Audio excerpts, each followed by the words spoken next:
Assalamualaikum warahmatullahi wabarakatuh. Perkenalkan, nama saya Fadlan Barokah, dosen tetap program studi sosiologi Fakultas Ilmu Sosial dan Ilmu Politik Universitas Syah Kuala. Video ini dibuat untuk memenuhi pernyataan diri dosen dalam unjuk kerja Tridharma Perguruan Tinggi atau PPDUKT-PT untuk sertifikasi dosen tahun 2026. Pada video ini saya akan mendeskripsikan pelaksanaan pembelajaran mata kuliah postkolonialisme dan postmodernisme. MK ini merupakan mata kuliah wajib untuk semester 6 mahasiswa prodi sosiologi FISIP USK. Mata kuliah ini dirancang untuk memberikan pemahaman mengenai perkembangan teori sosiologi kontemporer, khususnya teori postmodernisme dan postkolonialisme, sehingga mahasiswa memiliki kemampuan untuk memahami, menganalisis, dan menginterpretasikan berbagai fenomena sosial melalui perspektif tersebut. Sebelum perkuliahan dimulai, saya menyusun rencana pembelajaran semester atau RPS sebagai pedoman pelaksanaan perkuliahan. RPS disusun berdasarkan CPL dan CPMK Prodi Sosiologi FISIP Universitas Syah Kuala. Adapun CPL MK ini yaitu mahasiswa mampu menguasai teori-teori sosiologi dan metode penelitian sosial dalam mengkaji isu-isu sosial kemasyarakatan, serta mampu mengidentifikasi dan menganalisis masalah sosial berdasarkan perspektif sosiologis. Adapun CPMK MK ini yaitu: pertama, mahasiswa mampu menjelaskan konsep dan prinsip teori-teori postmodernisme dan postkolonialisme. Kedua, mampu menganalisis fenomena sosial kontemporer menggunakan kedua perspektif tersebut. Dan yang ketiga, serta mampu menyusun peta konsep teori-teori postmodernisme dan postkolonialisme sebagai bentuk integrasi pemahaman terhadap keseluruhan materi pembelajaran. Untuk mencapai CPMK tersebut, pembelajaran dilaksanakan sebanyak 16 kali pertemuan yang terdiri atas 14 kali pertemuan perkuliahan, 1 kali ujian tengah semester atau UTS, dan 1 kali ujian akhir semester. Untuk kriteria penilaian dan rencana evaluasi penelitian mata kuliah postkolonialisme dan postmodernisme seperti yang ada di dalam RPS dan di atas ini. Materi pada tema postmodernisme dimulai dari kritik terhadap modernitas dan metanarasi atau narasi besar. Kemudian dilanjutkan dengan tema pembahasan dekonstruksinya Jacques Derrida. Kemudian dilanjutkan masyarakat konsumsinya George Rizer, simulakra dan hyperrealitasnya Jean Baudrillard. Kemudian relasi kuasa Michael Foucault, kemudian dilanjutkan oleh masyarakat tontonannya Guy Debord, serta modernitas cair Zygmunt Bauman sebagai perspektif dalam memahami perubahan masyarakat kontemporer. Selanjutnya, pada tema postkolonialisme, mahasiswa mempelajari orientalismenya Edward Said, konsep ruang ketiga, mimikri dan hybrid budayanya Homika Baba, serta konsep subaltern Gayatri Spivak. Materi ini disusun secara bertahap sehingga mahasiswa mampu memperoleh pemahaman yang utuh mengenai perkembangan sosiologi kontemporer hari ini. Dalam pelaksanaan perkuliahan, saya menerapkan pendekatan studi center learning dengan memadukan diskusi kelas, presentasi kelompok, studi kasus, dan analisis fenomena sosial kontemporer. Mahasiswa didorong untuk menghubungkan konsep-konsep teoritis dengan realitas sosial yang mereka temui, sehingga mampu membangun argumentasi dan berpikir secara kritis. Selain pembelajaran tatap muka, saya juga memanfaatkan e-learning Universitas Syah Kuala sebagai media untuk membagikan bahan ajar, lembar kerja mahasiswa, penugasan, serta mendukung proses pembelajaran secara berkelanjutan. Evaluasi pembelajaran dilakukan secara berkesinambungan dan berkelanjutan melalui keaktifan mahasiswa dalam diskusi, penugasan individu maupun kelompok, UTS, dan ujian akhir semester. Sebagai bentuk asesmen akhir, melalui proses pembelajaran ini, saya berupaya menciptakan suasana akademik yang partisipatif, kolaboratif, dan berpusat pada mahasiswa. Harapannya, mahasiswa tidak hanya menguasai teori sosiologi kontemporer, tapi juga memiliki kemampuan berpikir kritis, analitis, dan reflektif.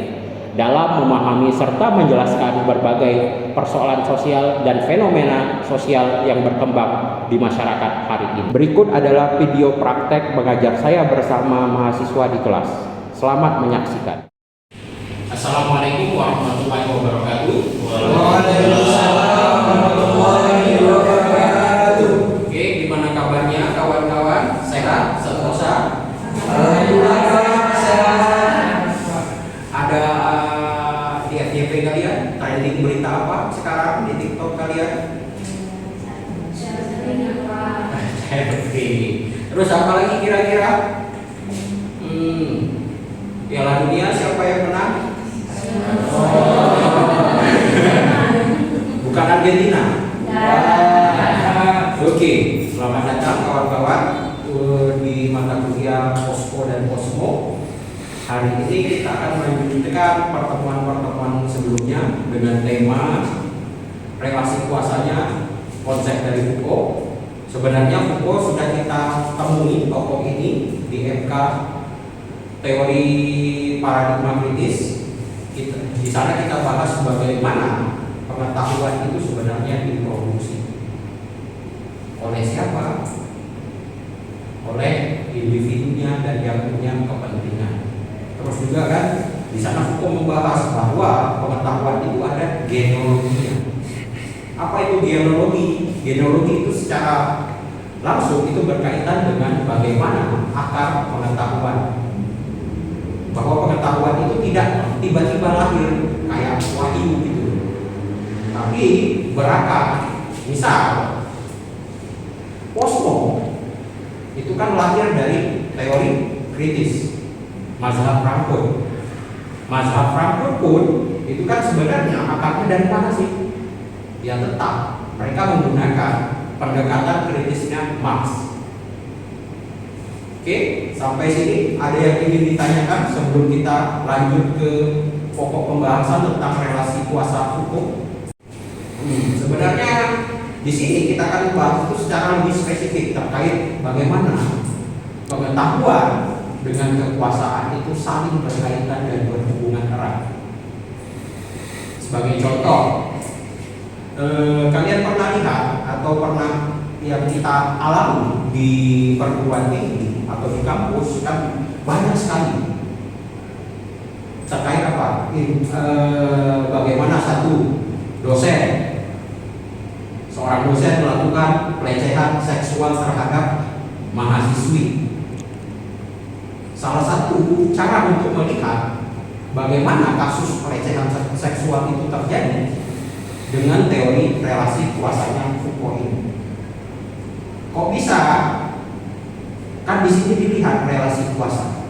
Pertama, sebagai seorang dosen memiliki kekuasaan terhadap siapa? Mahasiswa. Sehingga apa yang terjadi?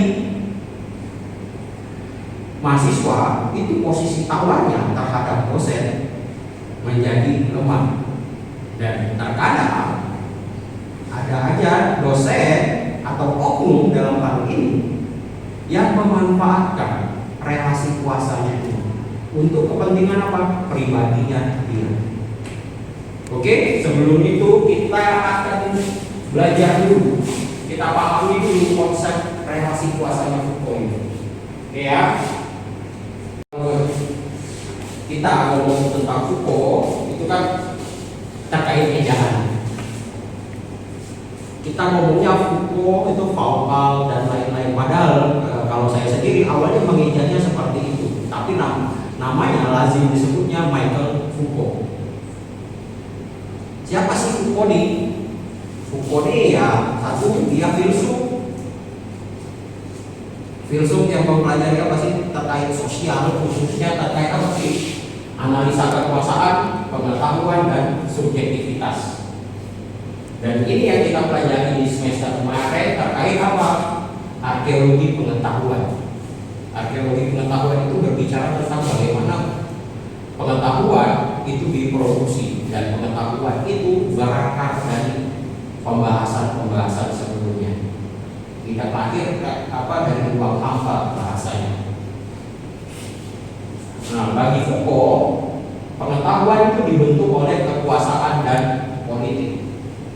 Jadi pembahasannya di sini. Kan kalau kalian ke coffee shop biasanya yang kekinian, sama biasanya kan ada quote-quote besar gitu. Saya pernah lihat di Instagram tuh kan ada anak muda terus foto duduk megang coffee shop terus quote-nya knowledge is power.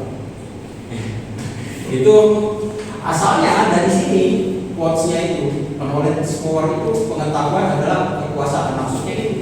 Yang ini yang sebenarnya yang dibahas oleh Foucault. Kan keren kan ini gitu. Knowledge is power. Keren ya kan? Pengetahuan adalah kekuasaan. Padahal menurut Foucault, kekuasaan itu terdistribusi secara luas, khususnya di masyarakat.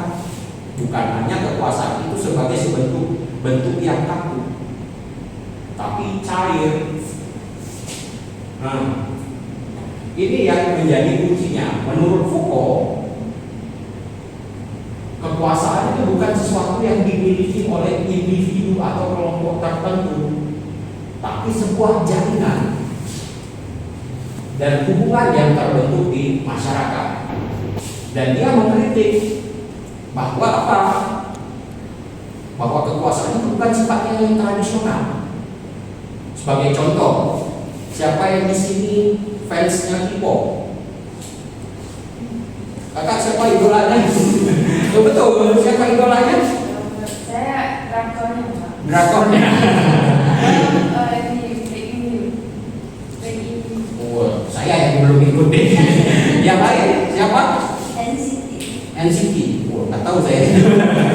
Maksud saya kan kalau ada di media sosial itu kan jangan sekali-sekali kan kalau kata Panji Pragiwaksono itu kan yang komik itu, yang stand up comedian itu, jangan sekali-sekali berurusan kepada apa? Fans K-pop.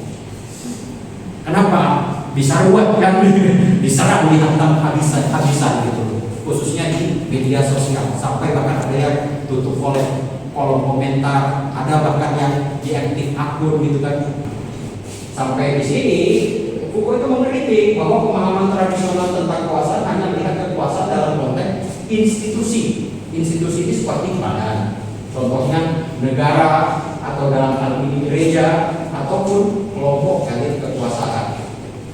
Tapi intinya kalau menurut Foucault itu tadi bahwa kekuasaan itu menyebar di masyarakat dan opini publik itu kan menjadi sesuatu yang sangat penting hari ini. Kenapa? Ketika publik mungkin misalnya cancel culture, misal artis di cancel culture, apa yang terjadi? Mati kan karirnya kan, yang biasa terjadi di misal kalian lihat di misal artis Korea dia melakukan apa? Kayak siapa itu yang kasusnya G-Dragon atau siapa yang atau siapa namanya yang dia pelecehan seksual terus memakai obat-obatan terlarang itu? Big Bang. Oh iya, Big Bang yang rekor itu ya. Nah itu kan bagaimana cancel culture itu merupakan apa? Bentuk kekuatan dari siapa?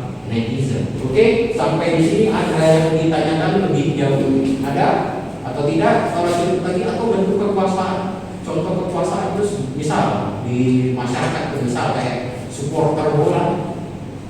Kalau di Aceh apa nama supporter bola Sirajan? Ada yang tahu? Gak ada. Kalau itu luar biasa, itu kan menunjukkan bagaimana kekuasaan itu bukan hanya di klub bolanya saja, tapi supporter bolanya juga memiliki kuasa terhadap tim yang didukungnya. Oke, selanjutnya, nah ini yang itu tadi yang di quote itu biasanya katakan knowledge is power. Kekuasaan dan pengetahuan itu saling berkaitan. Menurut Foucault, kekuasaan memainkan peran penting dalam pembentukan pengetahuan dan pengetahuan digunakan untuk mempertahankan kekuasaan. Makanya kalau punya kekuasaan pasti berkaitan dengan pengetahuan. Kekuasaan tidak lahir tanpa pengetahuan. Itu yang ingin dijelaskan oleh Foucault. Terus, dan ini yang sebenarnya kritik utama dalam ilmu pengetahuan ingin dijelaskan bahwa sebenarnya kan kalau dari kaidah filsafat kontemporer hari ini, salah satu kritik filsafat itu bahwa ilmu itu tidak bebas nilai. Maksudnya tidak bebas nilai itu tergantung siapa dan kepentingannya siapa, dan itu menunjukkan kekuasaannya. Siapa yang dibalik kekuasaan itu? Ini salah satu operasional yang kita perlu pahami ketika kita mempelajari sebuah teori. Teori itu kan senjata pisau analisis yang digunakan dalam sosiologi itu untuk mempelajari dan memahami fenomena sosial. Salah satunya contohnya itu terkait relasi kuasa ini yang perlu kita perhatikan dalam menggunakan teori relasi kuasa Foucault itu. Kita harus pahami dulu tentang kekuasaan. Menurut Foucault, kekuasaan sebagai suatu hubungan sosial. Maksudnya gimana sih? Kekuasaan harus dipahami sebagai suatu hubungan sosial yang muncul dalam interaksi antar individu dan kelompok. Contohnya, misal contohnya kayak tadi yang kalau kalian terkait pelecehan seksual tadi, itu kan berbicara tentang apa sih? Interaksi kan, yang tidak seimbang antara yang superior yang memiliki kekuasaan dan pengetahuan dengan yang lebih lemah kan? Dalam hal ini posisinya kekuasaan digunakan untuk apa? Untuk kontrol terhadap siapa? Rakyatnya. Dalam hal ini kan di Korea Utara. Itu dua hal ini kan untuk menjadi contoh fenomena Korea Selatan dan Korea Utara ini asik gitu dilihatnya. Ya, selain itu ya, kalau kalian pelajari di MK metode penelitian kualitatif, itu kan dibahas salah satunya itu temanya itu analisis wacana. Itu terkait apa metodologi penelitian salah satunya, yaitu metodologi AWK, analisis wacana. Salah satu yang digunakan kan tokoh-tokohnya ada Pavlov, terus siapa lagi, Foucault ini pun juga termasuk, dan biasanya banyak digunakan khususnya untuk membahas isu-isu terkait apa hari ini. Salah satu contohnya itu ini, kalian ngikutin isu child free yang sampai hari ini itu masih sangat hangat. Kan kalau child free ini kan sebenarnya kalau di dalam adat budaya timur khususnya di Indonesia yang secara adat dan agama itu sangat kuat kan, bahwa dalam institusi, dalam hal ini keluarga, salah satu tugas atau kenapa seorang laki-laki dan seorang perempuan itu menikah, salah satunya untuk apa? Melanjutkan garis keturunan. Ya, dalam fikih Islam dan terus adat itu kan, kalau kalian lihat bahwa tujuan menikah itu untuk mendapatkan keturunan. Terus kan tiba-tiba kan ide child free yang merupakan ide dari luar Indonesia, itu mulai banyak dibicarakan, terus diwacanakan.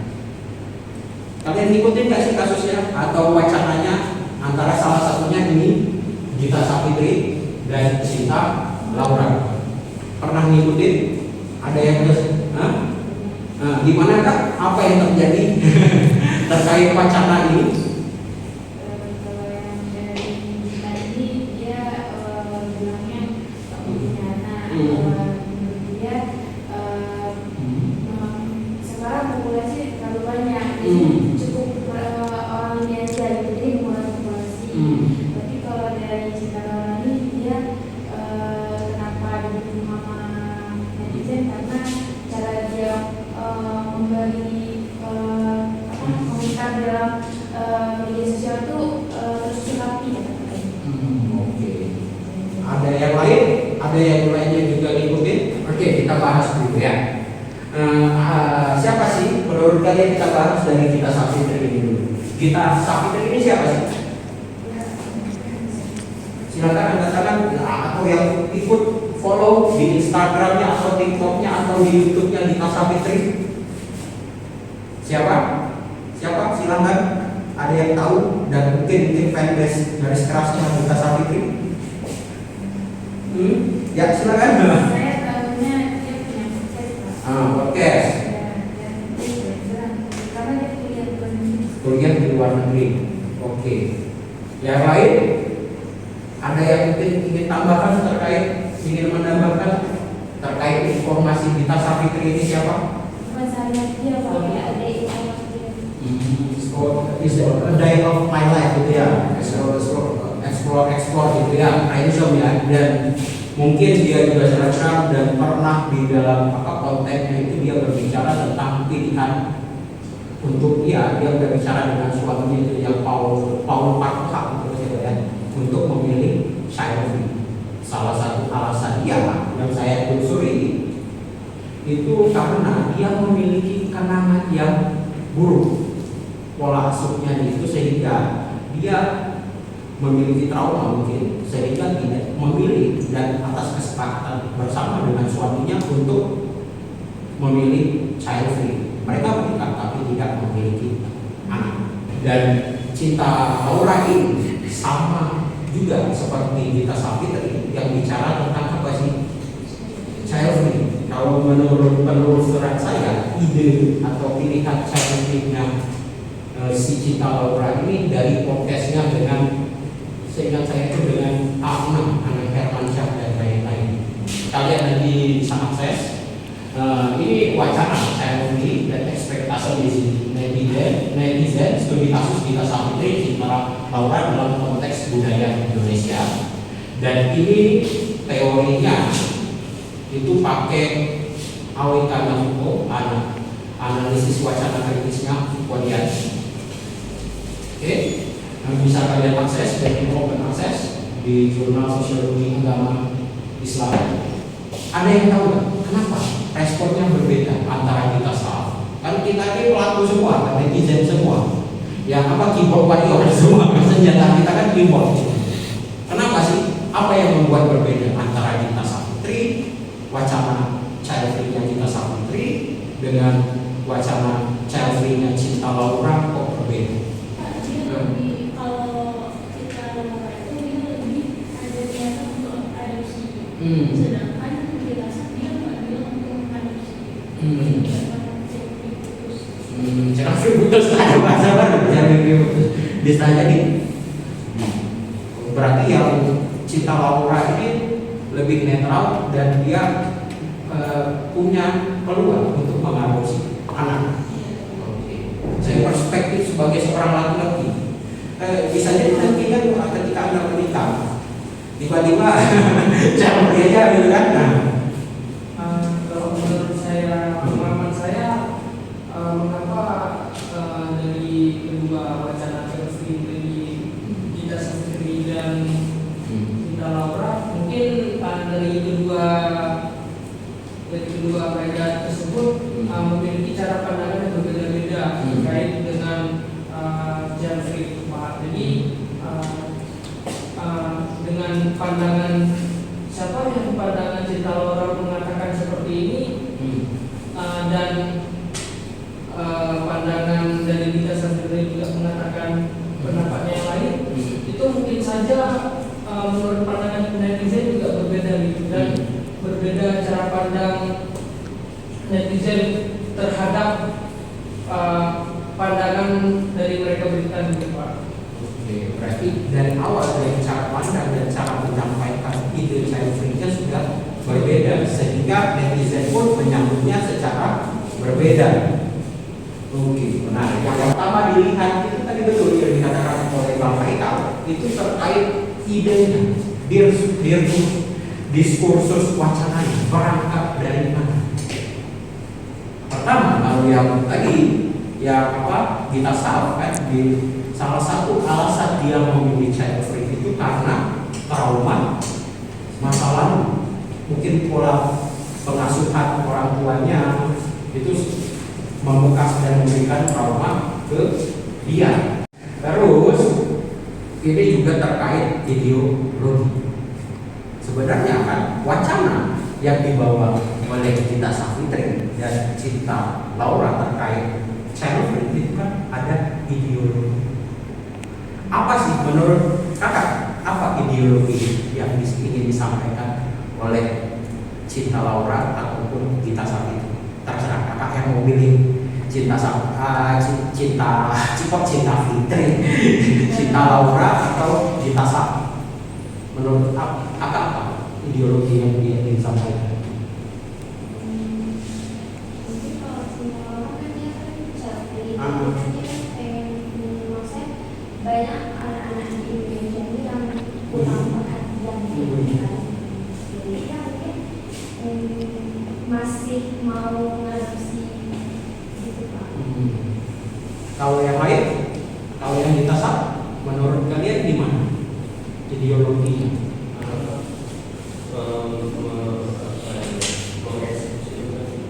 Menjalankan kayak pemerintah menjalankan program kayak kami untuk misalnya yang mengatur jumlah anak, jadi mungkin sih bisa nih kadang-kadang ideologinya itu kayak kalau pemerintah ngatur jumlah batas anak mending saya nggak punya anak aja. Gitu ya, ekstrim berarti ya. Ada yang lain? Ada yang lain? Ya, kalau yang mungkinnya kalau yang ideologi yang Cinta Laura, realitas yang dia lihat, gitu kan, bagaimana sebenarnya anak-anak banyak di dunia ini bukan hanya di Indonesia terlantar dan untuk kasih sayang mungkin ada yang tidak dia dan peluang untuk dia untuk mengadopsi. Kalau yang kita saat itu sebenarnya apa sih?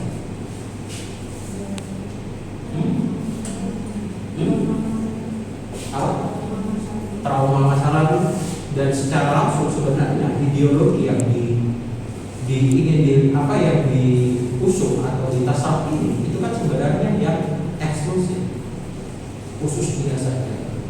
Tapi masalahnya dia sudah menjadi selebgram dan dia mungkin blunder-nya dia ketika dia ngomong child free Indonesia dengan netizen yang sangat timur, agama mayoritas Islam, terus menganggap keluarga itu salah satu fungsi keluarga itu yaitu untuk melanjutkan garis keturunan. Itu kan menjadi sesuatu yang penting. Tapi sampai sini ada yang ingin ditanyakan?